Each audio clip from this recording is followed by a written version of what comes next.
È il cuore pulsante della Basilica in questi giorni di festa del Santo, l'altare maggiore, dove domenica, con una solenne celebrazione seguita in diretta da Rete Veneta, emittente del network Media Nord-Est, è stata posta alla venerazione dei fedeli la reliquia dell'avambraccio di Antonio, tornata a Padova dalla Basilica della Salute di Venezia dopo quasi 4 secoli. Sotto le volte di questo monumento vivente della fede e della devozione del santo continua incessante l'afflusso di pellegrini che sostano in preghiera col tradizionale gesto sulla tomba di Antonio. Giornata di devozione particolare il martedì per gli amici del santo, un particolare che ci riporta a quei giorni di giugno del 1231 che portarono alla sepoltura di Antonio, avvenuta martedì 17 giugno. Questi giorni i padovani si sono un po',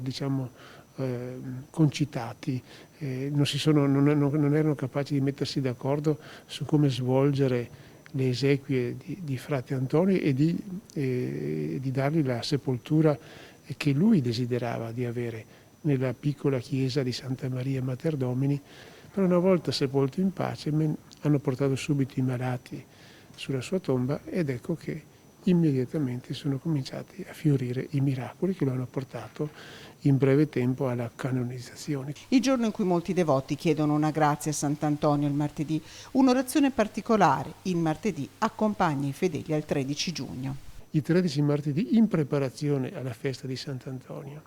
ma qui in Basilica ogni martedì facciamo la preghiera della tredicina dopo la messa vespertina